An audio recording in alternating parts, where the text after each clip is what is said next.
Hi hello friends, welcome to our channel velocity learners. మనం ఈ వీడియోలో టెట్ అండ్ డిఎస్సికి సంబంధించి ఎన్సిఎఫ్ 2005 అనే టాపిక్కి సంబంధించి కొన్ని ఇంపార్టెంట్ బిట్స్ అనేవి ఈ వీడియోలో డిస్కస్ చేద్దాం. ఆల్రెడీ ప్రీవియస్ వీడియోలో కొన్ని బిట్స్ డిస్కస్ చేయడం జరిగింది. ఈ వీడియోలో మరికొన్ని బిట్స్ అనేవి డిస్కస్ చేద్దాం. ఈ ఎన్సిఎఫ్ 2005 అనే టాపిక్ టెట్లో సైకాలజీ పెడగోజీలో భాగంగా మనకు వస్తుంది. సో డిఎస్సిలో అయితే విద్యా దృక్పథాలు అనే సబ్జెక్ట్లో భాగంగా వస్తుంది. కంపల్సరీగా ఈ టాపిక్ నుంచి ఒక బిట్ అయితే వస్తుంది. కాబట్టి చాలా ఇంపార్టెంట్. వీడియోని ఎక్కడ స్కిప్ చేయకుండా చాలా కేర్ఫుల్గా అయితే వినేసేయండి. ఓకే, ఫస్ట్ బిట్ ఎన్సిఎఫ్ 2005 మార్గదర్శక సూత్రం కానిది.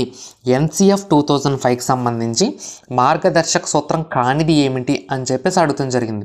సో ఆప్షన్ చూద్దాం. ఫస్ట్ ఆప్షన్, పాఠశాలను బయటి జీవిత జ్ఞానంతో అనుసంధానం చెయ్యాలి.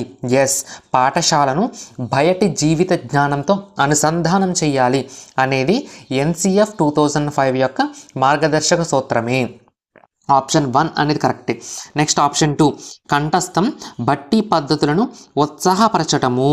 సో ఇక్కడ మనకి కంఠస్థము బట్టి పద్ధతులను ఉత్సాహపరచడం ఎన్సిఎఫ్ 2005 యొక్క మార్గదర్శక సూత్రం అని ఇచ్చారు. కాకపోతే కంఠస్థము బట్టి పద్ధతుల నుంచి విద్యార్థులను దూరం చేయాలి అంటే కంఠస్థం బట్టి పద్ధతులను నిరుత్సాహపరచాలి అనేది ఎన్సిఎఫ్ 2005 యొక్క మార్గదర్శక సూత్రం. ఇక్కడ ఉత్సాహపరచడం అని ఇచ్చారు కాబట్టి ఇది ఎన్సిఎఫ్ 2005కి సంబంధించిన మార్గదర్శక సూత్రం కాదు. సో ఈ బిట్టికి సరైన సమాధానం ఆప్షన్ 2. ఓకేనా? సో రిమైనింగ్ ఆప్షన్స్ కూడా ఒకసారి చూద్దాం.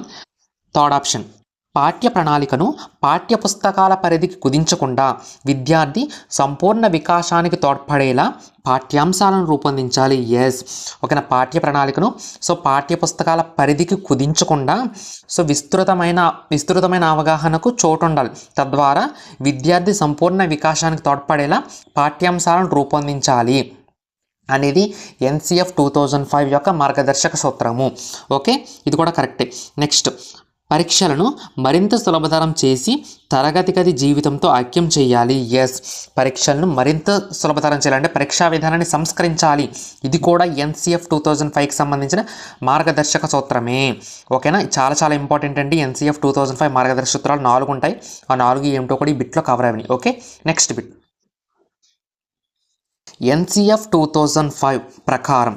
సో ఎన్సిఎఫ్ 2005 ప్రకారం క్రింది ఇచ్చిన ఆప్షన్స్లో సరైనది ఏంటి అని చెప్పేసి. సో ఇంగ్లీష్ బోధనా మాధ్యంగా ఉండాలి. ఆప్షన్ 2, భాషా పండితులకు మాత్రమే భాషా నైపుణ్యాలు అలవాడాలి. ఆప్షన్ 3, గిరిజన భాషలను కూడా మాతృభాషగా గుర్తించాలి. ఎస్, ఎన్సిఎఫ్ 2005 ప్రకారము గిరిజన భాషలను కూడా మాతృభాషగా గుర్తించాలి. అంతేగాని గిరిజన భాషకు లిపి లేదని చెప్పేసి దాన్ని మనం నెగ్లెక్ట్ చేయకూడదు. గిరిజన భాషను కూడా ఒక మాతృభాషగా గుర్తించాలి అనేది ఎన్సిఎఫ్ 2005 ప్రకారం సరైనది. ఈ బిట్టికి సరైన సమాధానం option 3. Okay, next bit, NCF 2005 ప్రాథమిక దశ అంటే 1 నుంచి 5 తరగతుల వారికి సూచించని పాఠ్య విషయము. సో ఎన్సిఎఫ్ 2005 ప్రకారము ప్రాథమిక దశ వారికి సూచించని పాఠ్య విషయం ఏంటి అని చెప్పేసి అడగరు. అసలు సూచించే పాఠ్య విషయాలు ఏమిటి అని ఫస్ట్ చెప్తాను. సో ఫస్ట్ మాతృభాష లేకపోతే ప్రాంతీయ భాష, ఓకేనా, అంటే ఆ సబ్జెక్ట్ ఉండాలని.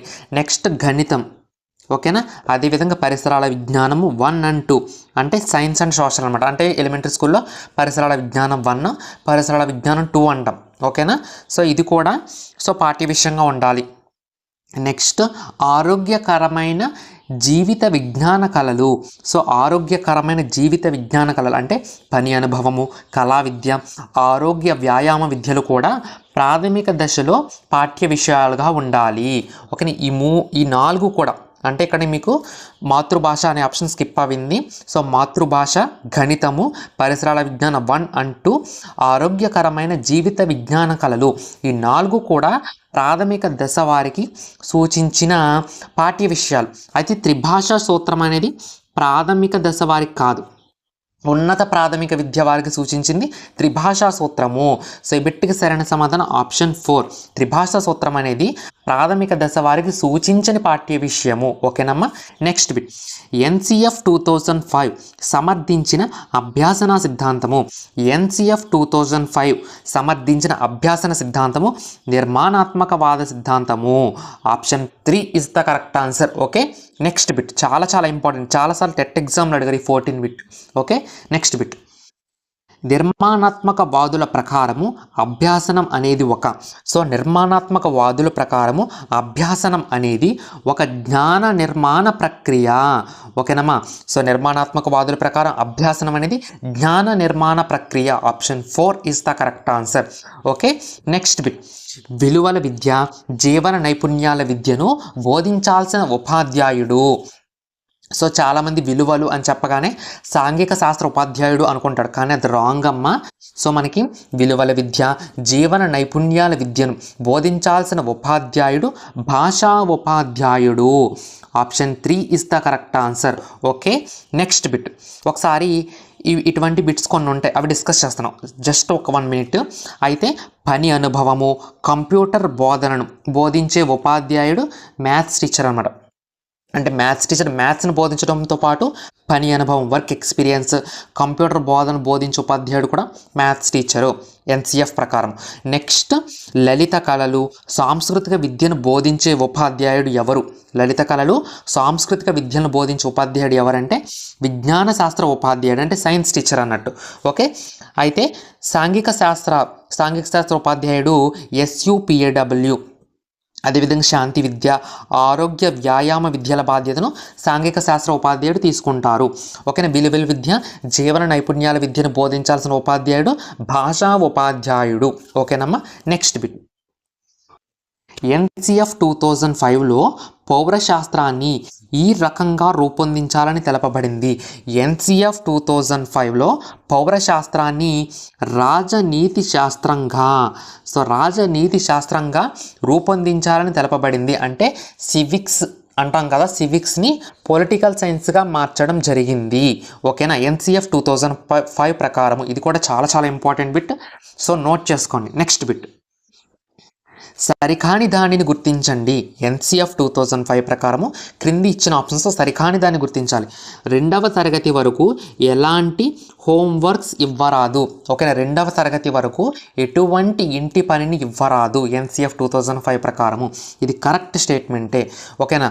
నెక్స్ట్ సెకండ్ ఆప్షన్, 3 నుండి 5 తరగతుల వారికి 2 గంటల ఇంటి పని ఒక్కో రోజుకి వారం అంతా ఇవ్వాలి. అంటే వారంలో ప్రతిరోజు 2 గంటల హోంవర్క్ ఇవ్వాలి అన్నాడు.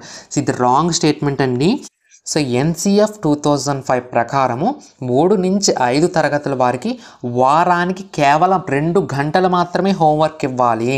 ఓకేనా. ఇది ఎన్సిఎఫ్ 2005కి సంబంధించి సరికానిది అన్నాడు, కాబట్టి ఆప్షన్ 2 అనేది సరైన సమాధానం అవుతుంది.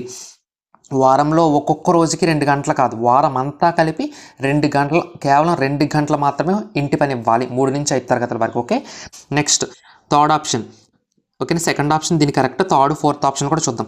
ప్రాథమిక ఉన్నత స్థాయి వారికి రోజుకు గంట చొప్పున వారానికి 6 గంటల ఇంటి పని ఇవ్వవచ్చు. ఓకేనా.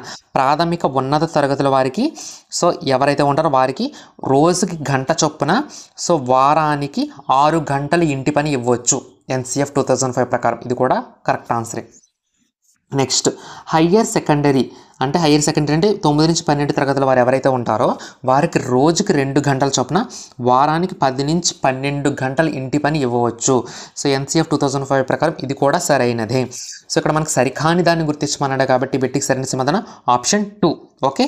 నెక్స్ట్ బిట్, ప్రవేశ పరీక్షలకు ఒక నోడల్ ఏజెన్సీ ఉండాలని ఎన్సిఎఫ్ 2005కి సంబంధించి ఏ అధ్యాయంలో తెలపబడింది? సో ప్రవేశ పరీక్షలకు సంబంధించి ఒక నోడల్ ఏజెన్సీ ఉండాలని ఎన్సిఎఫ్ 2005కి సంబంధించి ఏ అధ్యాయంలో తెలపబడింది అంటే అధ్యాయం 5 అన్నమాట. సో అధ్యాయం 5 ఏంటి? సంస్థాగత సంస్కరణలు. ఓకేనా. సో ఇక్కడ మనకి నోడల్ ఏజెన్సీ అంటే ఏంటంటే ఇప్పుడు ఫర్ ఎగ్జాంపుల్ గ్రూప్ 1 గ్రూప్ 2 వీటిని నిర్వహించే ఏ సంస్థ నిర్వహిస్తుంది? ఏపీపీఎస్సీ అనే సంస్థ నిర్వహిస్తుంది. అదేవిధంగా ప్రవేశ పరీక్షలకు ఒక నోడల్ ఏజెన్సీ ఉండాలి అని సూచించింది ఎన్సిఎఫ్ 2005 అమ్మ. Okay, next bit. ఎన్సిఎఫ్లోని ఏ అధ్యాయం ఉపాధ్యాయ విద్యను గూర్చి చర్చించింది? సో ఎన్సిఎఫ్లోని ఏ అధ్యాయం ఉపాధ్యాయ విద్యను గురించి చర్చించింది అంటే అధ్యాయం 5. ఓకేనా. సో అధ్యాయం 5 సంస్థాగత సంస్కరణలు అనేది ఎన్సిఎఫ్ 2005లోని ఓకేనా అంశం అనమాట. ఈ అధ్యాయం వచ్చేసినప్పటికీ ఉపాధ్యాయ విద్యను గురించి చర్చించింది. ఓకేనా. సో ఇదండి ఈరోజు ప్రాక్టీస్ సెషన్. ఈ సెషన్ మీకు నచ్చినట్టయితే ఈ వీడియోని తప్పనిసరిగా లైక్ చేసి మీ ఫ్రెండ్స్కి షేర్ చేయండి. అందరికీ all the best guys. Thank you.